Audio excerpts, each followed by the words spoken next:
IVS ఈరోజు మనము అధ్యాపన శాస్త్రం B.Ed గణిత శాస్త్ర బోధనాభ్యసన శాస్త్రం 1లో భాగంగా 3వ అధ్యాయం గణిత భావనల బోధన అభ్యసనలో పద్ధతులు ఉపగమాలు వ్యూహాలు అనే అధ్యాయంలో భావనల గురించి చెప్పుకుంటున్నామండి. భావనోద్భవం కాన్సెప్ట్ ఫార్మేషన్ ఒక వ్యక్తి యొక్క నిర్దిష్ట అనుభవాలను సాధారణ నియమాలు లేదా తరగతులుగా క్రమబద్ధీకరించడం అనేది నేర్చుకునే ప్రక్రియ అవుతుందండి.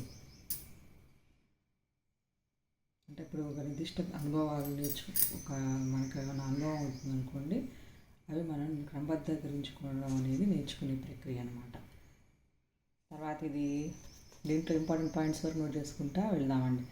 విచక్షణ అభ్యసన అంటే సాపేక్షంగా మూర్తత్వము, భావనోద్భవము ఎక్కువ అమూర్తత్వము మధ్యన సున్నితమైనటువంటి వ్యత్యాసం లేదని సూచిస్తుంది. ఇప్పుడు మూర్తత్వము అమూర్తత్వం మధ్య సున్నితమైన వ్యత్యాసం అనేది లేదు అని చెప్పి సూచిస్తుంది. ఇది కొంతమంది మూర్తత్వం నుండి అమూర్తత్వానికి పురోగమిస్తారు. ఫస్ట్ ఏదైనా చూసి నేర్చుకుంటాను, ఉండగా తర్వాత చూడకుండా అలవాటు పడిపోతాం అన్నమాట. దాని గురించి ఊహించి చెప్పడం నేర్చుకుంటాం అన్నమాట. అట్లా మూర్తత్వం నుండి అమూర్తత్వానికి పురోగమిస్తారు. భావనోద్భవ ప్రక్రియ ప్రాసెస్ ఆఫ్ కాన్సెప్ట్ ఫార్మేషన్ ప్రక్రియలో 3 ముఖ్యమైన దశలు ఉంటాయి. ఒకటి ప్రత్యక్షం, నియత అనిత అభ్యసనలు అవకాశాలను కల్పిస్తాయండి. ప్రత్యక్షంలో అంటే ఇప్పుడు 2 వస్తువులు, వ్యక్తులు, సంఘటనలు, మానసిక చిత్రాలను పొందటానికి ఊహాత్మక అనుభవాలు ఉంటాయి కదా, అవి నియత అనియత అభ్యసనలు అవకాశాలను కల్పిస్తాయి. అమూర్తీకరణము, సాధారణీకరణము, ఈ విధంగా భావనోద్భవ ప్రక్రియ ప్రాసెస్ ఆఫ్ కాన్సెప్ట్ ఫార్మేషన్లో 3 ముఖ్యమైన దశలు ఉంటాయి. ప్రత్యక్షము, అమూర్తీకరణము, సాధారణీకరణము, అబ్స్ట్రాక్షను, జనరలైజేషన్. ఇప్పుడు అమూర్తీకరణం అంటే సారూప్యతలు సాధారణతత్వాన్ని పరిశీలించేటటువంటి ప్రక్రియని అమూర్తీకరణము అంటారు. ఇది ఇలాగా బిట్టు రావచ్చండి. సారూప్యతలు సాధారణతత్వాన్ని పరిశీలించే ప్రక్రియని ఏమంటారు? అమూర్తీకరణము అంటారు. సాధారణీకరణం అంటే ఈ విషయాలు లేదా సంఘటనల గురించి ఒక భావాన్ని అభివృద్ధి చేసుకుంటారనమాట. ఇప్పుడు పిల్లవాడు ఉన్నాడు అనుకో, ఇప్పుడు అనేక సార్లు అమూర్తంగా పరిశీలన చేసిన తర్వాత వాటిని సాధారణీకరణ చేస్తాడనమాట. ఈ సాధారణీకరణ వల్ల ఒక భావాన్ని ఏర్పరచుకుంటాడు. ఈ విధంగా భావనోద్భవ ప్రక్రియ జరుగుతుంది. నెక్స్ట్ భావనోద్భవం అనేది ఉపాధ్యాయ సన్నద్ధత ఏ దశల ద్వారా ఉంటుంది అనేది. ఫస్ట్ భావనను ఎంపిక చేయటము, పాఠ్యాంశాల నుండి ఏదో ఒక భావనను ఉపాధ్యాయుడు ఎంపిక చేసుకోవాలి. భావన కీలక లక్షణాల జాబితాను తయారు చేయటము, ఒక నిర్దిష్ట సందర్భంలో ఏ లక్షణాలు ఇస్తామో ఏ లక్షణాలు లేవో తేలిగ్గా తెలుసుకుంటకు ఈ జాబితా ఉపాధ్యాయునికి అతని విద్యార్థులకు సహాయపడుతుంది. ఇప్పుడు ఒక సందర్భంలో ఇవి ఉన్నాయా ఇవి లేవా అని చెప్పి కీలక లక్షణాల జాబితాను తయారు చేసుకోవడం ద్వారా విద్యార్థులకి కూడా సహాయపడుతుంది, ఉపాధ్యాయునికి విద్యార్థులకి. తర్వాత ఉత్తమ ఉదాహరణల సమితిని అమర్చండి.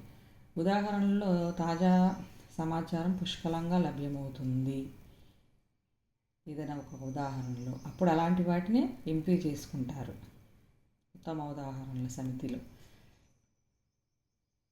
ఇప్పుడు 3 లేక సమితి సంఖ్యలో తక్కువగా వైవిధ్యాన్ని కలిగి ఉంటుంది. భావనకు సంబంధించిన కీలక లక్షణాలన్నీ ప్రతి ఉదాహరణలో ఉన్నాయని ధృవీకరించుకొని ఎక్కడ పుష్కలంగా లభ్యమవుతుందో తాజా సమాచారం అని వాటిని ఎంపిక చేసుకుంటారు. దత్తాంశ వ్యవస్థాపన చార్ట్ తయారు చేసుకుంటారు. నెక్స్ట్ ప్రతి విద్యార్థికి ఈ చార్ట్ అనేది అందించాలి. తయారు చేసిన దాన్ని గోడపైన ప్రదర్శించవచ్చు. నెక్స్ట్ ఉదాహరణలు కాని వాటి ఉత్తమ సమితిని అమర్చుట. కాని వాటిని 2 లేక 3 గుర్తించి ఒక భావన ఏర్పరచుకున్న తర్వాత వర్గీకరించడానికి పై 2 లేక 3 సహాయపడతాయి. అంటే ఇప్పుడు భావన నిర్వచించే కీలక లక్షణాల్లో అన్నిటినీ కాకుండా కొన్నిటిని మాత్రమే ఉదాహరణలు కానివి ఉంటాయి. ఉదాహరణలకు కానివి అనేవి గొప్ప అభ్యాసక అంశాలుగా ఉపయోగపడతాయి. ఈ విధంగా భావనోద్భవము ఉపాధ్యాయ సన్నద్ధి జరుగుతుంది. ఇంకా భావనోద్భవం అనేది వివిధ స్థాయిల్లో ఎలా ఉంటుంది అనేది చూస్తాము. క్లాషియర్ 1974 భావనోద్భవంలో వరుసగా 4 ఉన్నత దశలను గుర్తించాడు. అవేంటి? మూర్త స్థాయి, తాదాత్మ్య స్థాయి, వర్గీకరణ స్థాయి, నీత స్థాయి. చాలా ఇంపార్టెంట్ అండి. క్లాషియర్ గారు చెప్పారు. మూర్త స్థాయి అంటే కాంక్రీట్ లెవెల్ అండి. ఇప్పుడు ఒక వస్తువు మానసిక ప్రతిబింబం నుండి దాని ప్రత్యేక లక్షణాలని ఒక వ్యక్తి గమనించాలి, గుణాలను గుర్తించుకోవాలి. దానికి పిల్లవాడు పెన్నుని గుర్తించడము ఎదురుగా ప్రత్యక్షంగా కనబడుతుంది అన్నమాట ఆ వస్తువు. తదాత్మక స్థాయి అంటే ఐడెంటిటీ లెవెల్. దీంట్లో మొదటగా పాఠశాలలో చూసిన పాఠశాల గంట ధ్వనిని గుర్తించడం అన్నమాట. ఒక వస్తువుని వేరే కోణం నుంచి చూసినా కూడా అర్థం చేసుకున్న ఆ వస్తువుని గుర్తించగలగడం అన్నమాట. వర్గీకరణ స్థాయి. ఒక చిన్న పిల్లవాడు ఒక బొమ్మ కుక్కను, నిజమైన కుక్కను కుక్కల్లాగే చూస్తాడు. బొమ్మ కుక్కను, నిజమైన కుక్కను కుక్కల్లాగానే చూస్తాడు. దానికి కూడా ప్రాణం ఉందేమోనని. ఒక వ్యక్తి తన ప్రతిస్పందనకు ఆధారాన్ని వివరించలేకపోయినప్పటికీ ఒకే తరగతికి చెందిన కనీసం 2 వేర్వేరు సందర్భాలను సమానమైనవిగా పరిగణించుకున్నప్పుడు ఆ స్థాయి భావనోద్భవం జరిగిందని చెప్పచ్చు అన్నమాట. నీత స్థాయి ఏంటి? ఈ స్థాయిలో వ్యక్తి భావన పేర్లు, గుణాలు రెండింటినీ నిర్వచించగలిగినప్పుడు భావన సాధన జరిగిందని చెప్తాము. దానికి త్రిభుజము, చతుర్భుజాలు. త్రిభుజంలో 3 భుజాలు ఉంటాయి, చతుర్భుజంలో 4 భుజాలు ఉంటాయి.